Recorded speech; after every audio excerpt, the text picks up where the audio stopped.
అత్తయ్య ఆరోగ్యం బాగోలేదని తెలిసినా కూడా తనని ఎందుకు టెన్షన్ పెడుతున్నావు?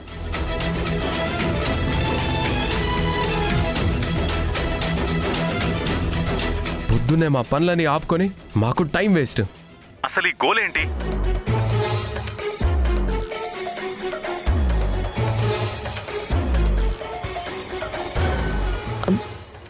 సారీ మావయ్య.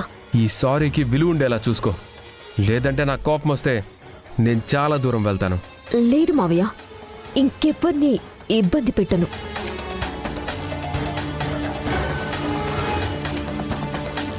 ఫోన్ దాముకివ్వు. చెప్పు చంద్ర. దాము, లాయర్తో మాట్లాడి బిజినెస్ వర్క్స్ చూసుకొని నేను వచ్చిన తర్వాత అన్నీ మాట్లాడుకుందాం. నువ్వు అనవసరంగా అందరినీ టెన్షన్ పెట్టకు. యష్కి చాలా పనులుంటాయి.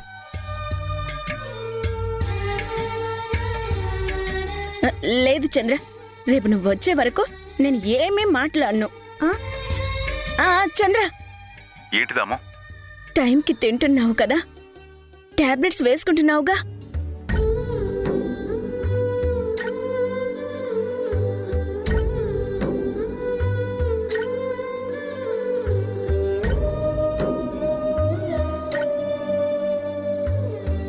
వేసుకుంటున్నాం దాము. నువ్వు జాగ్రత్త. సరే చంద్ర.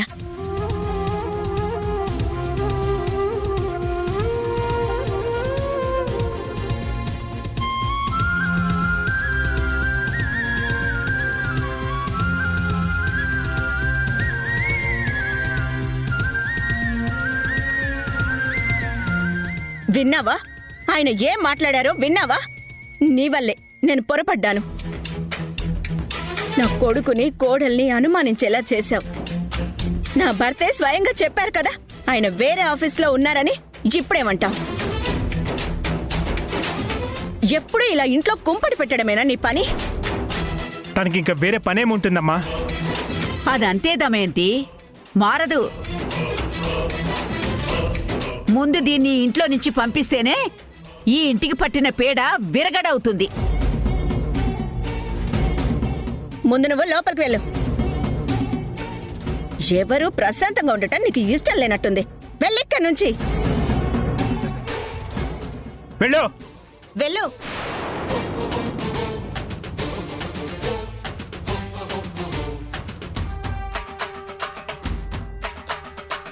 అమ్మా సింధు,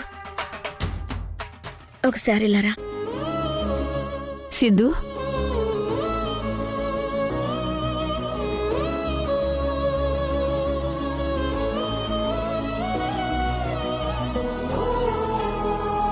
యష్, సింధు, తప్పైపోయింది. నాకున్న టెన్షన్లో తను చెప్పిన మాటలు చెవికెక్కించుకున్నాను, కానీ ముందు వెనక ఆలోచించలేదు. నన్ను క్షమించమ్మా. అమ్మా, ఏం మాట్లాడుతున్నావు? మీరు నన్ను క్షమించమని అడగడం ఏంటత్తయ్యా? మీకు నన్ను ఒక మాట అనే హక్కు ఎప్పుడూ ఉంటుంది.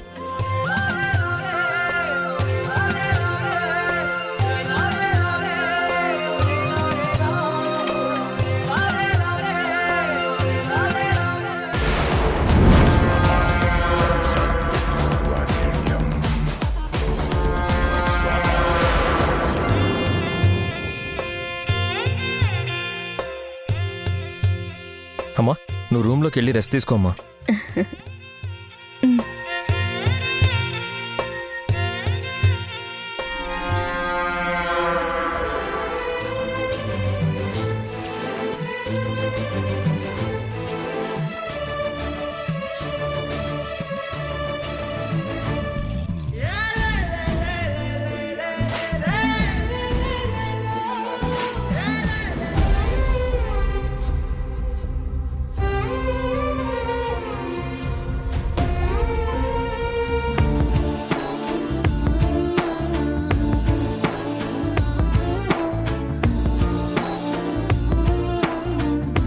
చాలా భయం వేసింది సింధు. నాన్న విషయంలో నువ్వేమన్నా నిజం దాచావేమోనని నాకు చాలా భయం వేసింది. నన్ను మోసం చేస్తున్నావేమోనని పిచ్చి పిచ్చి ఆలోచనలు వచ్చాయి. నాన్నకి ఫోన్ చేస్తుంటే నీ గురించి నేనేం వినాల్సి వస్తుందోనని నా చేతులు వణికే. నువ్వు నాకు అబద్ధం చెప్పావేమోనన్నా ఆలోచనే నేను తట్టుకోలేకపోయాను. ఒకవేళ ఇదంతా నిజమయ్యుంటే నా గుండె ఆగిపోయేదేమో.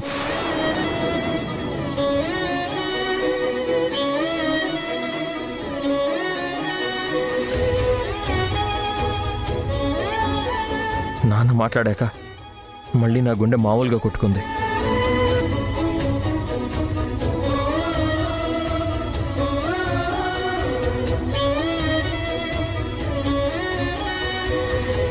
అయినా నా పిచ్చిగాని ఇక్కడున్నది ఎవరు?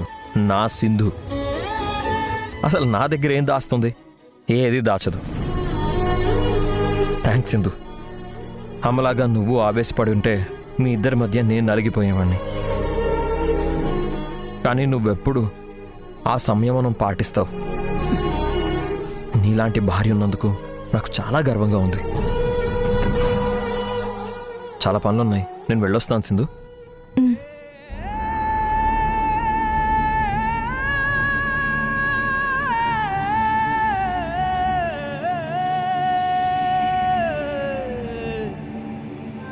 ఆ మారుతీరావు అనుకుని వాడు నన్ను కాల్చాడు. వాడు ఈ నిజాన్ని భరించలేడు. తెలిస్తే జీవితాంతం కృంగిపోతాడు.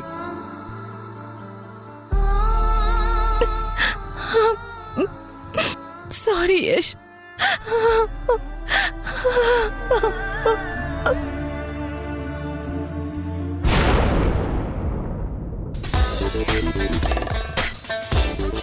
నేనేదో మాట వరుసకి లెమ్మంటే వీడేంటి అడిగిన వెంటనే లేచి కూర్చున్నాడు.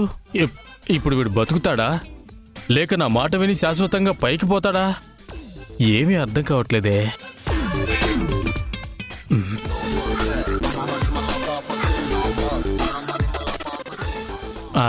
ముందు ఈ విషయం మధుకి చెప్పాలి. The mobile number you have dialed is currently busy. Please try again later. ఛే,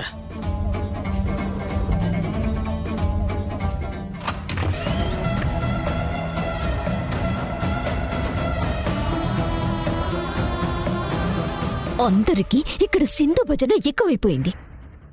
ఎంత నిజం చెప్పినా వీళ్ళకి అర్థం కాదేంటి? సింధు, ఒక అబద్ధాన్ని అడ్డం పెట్టుకొని ఎన్నాళ్ళు మేనేజ్ చేస్తావో నేను చూస్తాను. ఇదేంటి, ఈ పొలిటీషియన్ ఎన్నిసార్లు కాల్ చేశాడో? ఏం జరుగుంటుంది?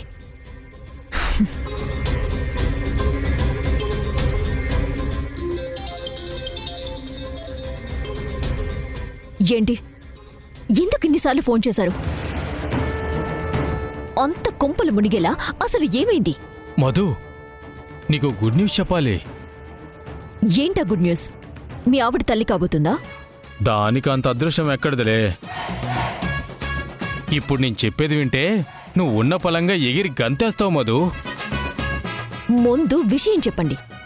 ఎగరాలో ఏం చేయాలో తర్వాత డిసైడ్ చేస్తాను. మారుతీరావు కోమాలో నుంచి లేచాడు.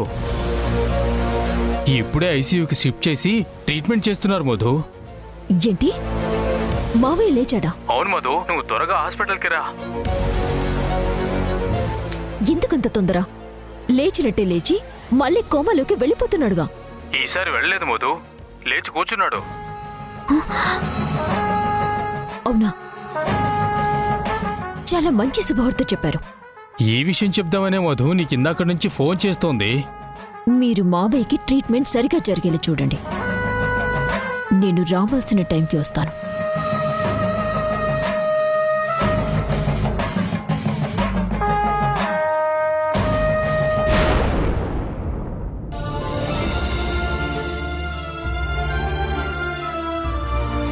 చూసావా సింధు, మనస్ఫూర్తిగా ఈ కుటుంబం బాగుండాలని ఇన్ని కష్టాలు నెత్తిమీద వేసుకున్నావు.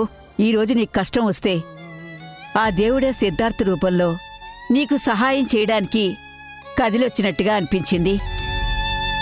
నిజమే భాగ్యం. ఈరోజు ఈ పరిస్థితుల్లో అత్తయ్యకి నిజం తెలుసుంటే ఇన్నాళ్ళు మనం కాపాడుకుంటూ వచ్చిన ఈ ప్రయాణానికి అర్థం లేకుండా పోయేది. కానీ నాతో పాటు నిన్ను ఇబ్బంది పెడుతున్నాను కదా. ఇబ్బందేంటే? నీ కష్టం తీర్చకపోయినా నీ పక్కన నిలబడ్డాను అన్న తృప్తి, నీ బాధ పంచుకుంటున్నానన్న ఆనందం నాకు చాలు. నా కొడుకు చంద్రలేడన్న నిజాన్ని గుండెల్లో దాచుకుని వాడు ఉన్నాడు అన్న భ్రమతో నా కోడల్ని బ్రతికిస్తున్నావు చూడు, అంతకంటే పుణ్యమేముంటుందే? నువ్వు ఒంటరి దానివి కాదు, నీ వెనక ఈ ముసల్ది ఎప్పుడూ ఉంటుంది. ఈ ఇంటి దీపం ఆరిపోకుండా నువ్వు పడుతున్న తాపత్రయం ముందు నా కష్టం ఎంత చెప్పు? నువ్వు ఆ సిద్ధు లేకపోతే ఈ పాటికి నా కోడలు పిచ్చిదైపోయేది. సిద్ధుకి మనం రుణపడిపోయాం సింధు. అవును భాగ్యం, సిద్ధుతో ఒక్కసారి మాట్లాడదాం. తనకి థ్యాంక్స్ చెప్పాలి. థ్యాంక్స్ అన్న పదం చాలా చిన్నది. మన దమయంతి ప్రాణం పోకుండా చూశాడు. ఫోన్ చేసిందు.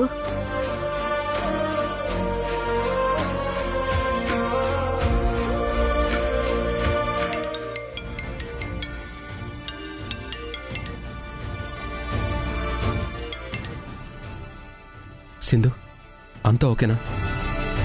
ఎవరికి ఎలాంటి అనుమానం రాలేదుగా? ఎలా వస్తుంది సిద్ధు? ఈరోజు నీ ప్రతి మాట ఆ దేవుడే మాట్లాడించినట్టుందని భాగ్యం అంటోంది. కానీ నాకైతే మా మావయ్యే మాట్లాడించినట్టుగా ఉంది. ఈ ఇంట్లో అందరి ప్రాణాలు నిలిపావు. నీకు ఎలా థ్యాంక్స్ చెప్పాలో అర్థం కావట్లేదు సిద్ధు. నిజంగా మీ మావయ్య మాట్లాడించారేమో. ఎప్పుడు ఆంటీతో మాట్లాడాలన్నా నాలో ఒక తడబాటు, అసలు మాటలు వచ్చేవి కాదు. అలాంటిది ఆపకుండా మాట్లాడడం, మధుతో ఆవేశంగా మాట్లాడడం నాకే ఆశ్చర్యంగా అనిపించింది. ఆ సమయంలో నువ్వు మేనేజ్ చేయాలని చూడలేదు. నాకేదన్నా సమస్య అవుతుందేమోనని ఆలోచించావు. అందుకే సూటిగా మాట్లాడావు. సింధు, ఈ రోజుకి ఎలానో మేనేజ్ చేశాం, కానీ ఇందులో రిస్క్ చాలా ఎక్కువైపోతుంది. రోజు రోజుకి ఇది ఎటు దారి తీస్తుందా అని టెన్షన్ పెరిగిపోతుంది. ఒక ప్రాణాన్ని కాపాడడం కోసం అబద్ధం చెప్పడంలో తప్పులేదు, కానీ ఇలా ఎన్నాళ్ళు? ఇది నీకు, నీ కుటుంబానికి, అటు నాకు కూడా మంచిది కాదు. ఏ క్షణాన ఏ ఫోన్ వస్తుందో అని భయంతో చస్తున్నాను. నాకు అర్థమవుతుంది సిద్ధు. ఆ అత్తయ్యకి తట్టుకోలేని నిజాలు చెప్పొద్దని డాక్టర్ గారు అన్నారు. దీనికి నేను ఏదో ఒక పరిష్కారం ఆలోచిస్తాను. ఈరోజు నువ్వు మేనేజ్ చేయకపోతే చాలా ప్రాబ్లం అయ్యేది. థ్యాంక్స్ సింధు.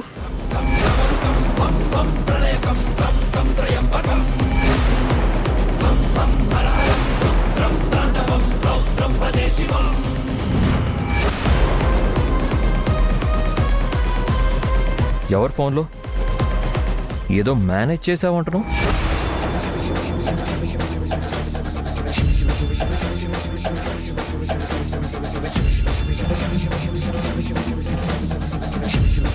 చెప్పు సింధు. అది యష్. సిద్ధు లైన్లో ఉన్నాడు. సిద్ధార్థ? సిద్ధార్థ ఏం మేనేజ్ చేశాడు?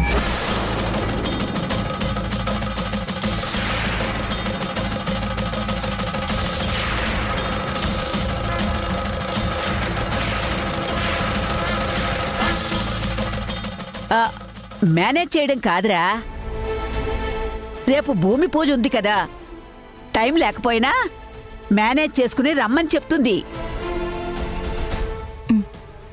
ఓ అదే. ఏది ఒకసారి ఫోన్ ఇవ్వు. హలో సిద్ధార్థ్, ఏంటి ఈ మధ్య కనిపించట్లేదు? కేసు స్టడీ చేస్తూ కొంచెం బిజీగా ఉన్నాను యష్. రేపు ఖచ్చితంగా నువ్వు రావాలి. రేపు మా జీవితంలోనే చాలా పెద్ద రోజు, అ బిగ్ డే. ఈ డబ్బులు కొట్టేశాననే నా మీద కేసు పెట్టారు. జైలుకి కూడా వెళ్ళాను. ఆ కేసు నువ్వే వాదించావు. అందరం సఫర్ అయ్యాం. ఫైనల్లీ వాళ్ళందరి నమ్మకం గెలిచి మళ్ళీ ప్రాజెక్ట్ స్టార్ట్ చేస్తున్నాం. కాబట్టి ఇందులో సగం గెలుపు నీదే. నువ్వు తప్పకుండా రావాలి సిద్ధార్థ్. నాన్న కూడా రేపు ఢిల్లీ నుంచి వస్తున్నారు.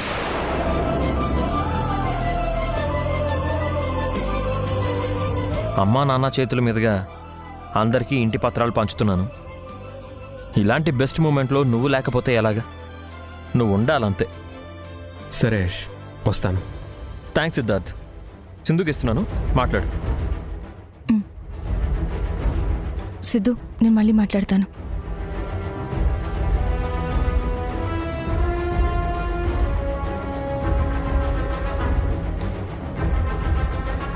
ఫైల్ మర్చిపోయా, దీనికోసమే వచ్చాను. బాయ్ సింధు.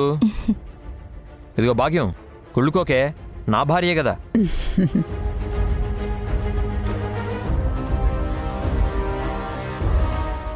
రేపు నిజంగా మావయ్య రావాలని అందరూ కోరుకుంటున్నారు. కానీ ఆయన రాలేరు, రారు. ఈ అబద్ధం రేపటితో పగిలిపోతుందేమో అని నాకు భయంగా ఉంది భాగ్యం.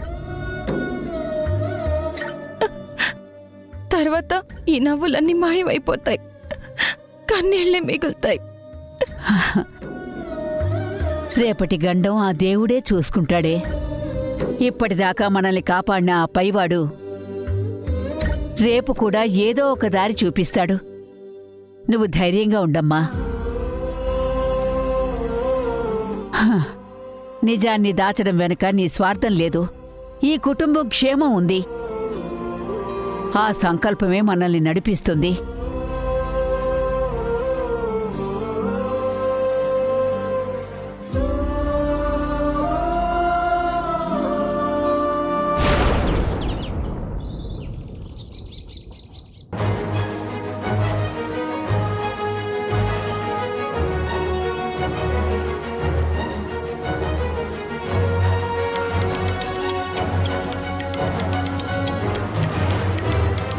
హాస్పిటల్ నుంచి ఫోన్ వస్తుందేంటి?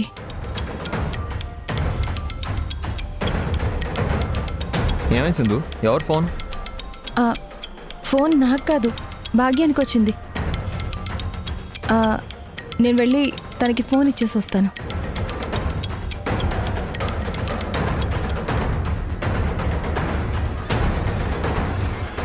భాగ్యంకి ఫోన్ చేసేవాళ్ళు తనకి ఫోన్ చేయకుండా సింధుకి ఫోన్ చేయడం ఏంటి? ఫోన్ చూడగానే తను ఎందుకు అంత కంగారుగా వెళ్ళిపోయింది? ఈ భాగ్యం సింధు మధ్య ఏదో జరుగుతుందా, లేదా నేనే ఎక్కువ ఊహించుకుంటున్నానా?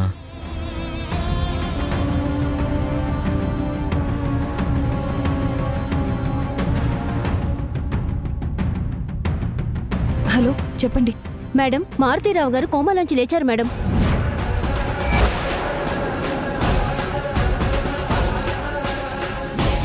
నిజమా? అవును మేడం.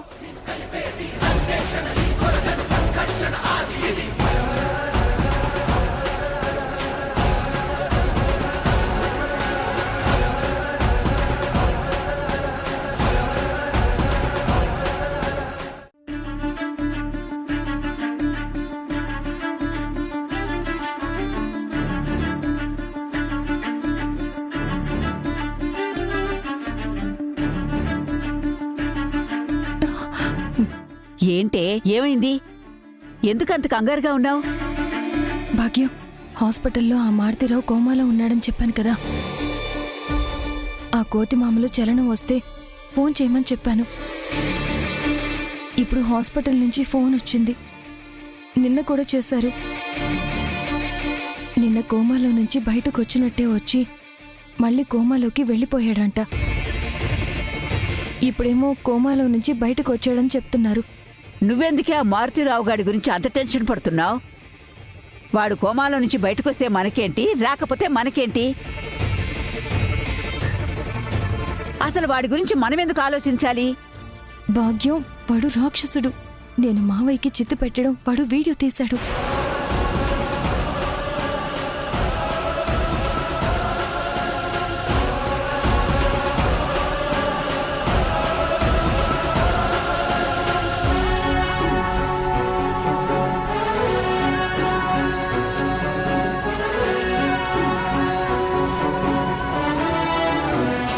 వాడిని ఫాలో అవుతున్నప్పుడు ఆ యాక్సిడెంట్ జరిగింది. నేను వాడి ఫోన్ కోసం చాలా వెతికాను, కానీ దొరకలేదు. ఇన్నాళ్ళు వాడు కోమాలో ఉన్నాడని నేను కాస్త ఊపిరి పీల్చుకున్నాను. ఇప్పుడు నాకు కాళ్ళు చేతులు ఆడడం లేదు భాగ్యం. వాడు లేస్తే మళ్ళీ ఈ ఇంట్లో ప్రశాంతత లేకుండా చేస్తాడు. అత్తయ్యకి ఆ వీడియో చూపిస్తే ఇన్నాళ్ళు మనం పడ్డ శ్రమంతా వృధా అయిపోతుంది. నాకు వణుకొచ్చేస్తుంది భాగ్యం. ఏం చెయ్యాలో అర్థం కావట్లేదు. హా, నువ్వు కంగారు పడకు సింధు. ముందు హాస్పిటల్కి వెళ్ళు. రే యష్, ఇదంతా కాదురా. ఇప్పుడు నా నిర్ణయం మారిపోయింది. ఏంటమ్మా? ఇప్పుడే మనం ఢిల్లీకి వెళ్ళి మీ నాన్నని కలవాలి. నువ్వు వెంటనే ఫ్లైట్ టికెట్స్ బుక్ చేయి. మనం ఇప్పుడే బయలుదేరాలరా. సరే అమ్మా, ఇప్పుడే వెళ్దాం. సింధు, ఇప్పుడు ఎలా మేనేజ్ చేస్తావో చెయ్యి.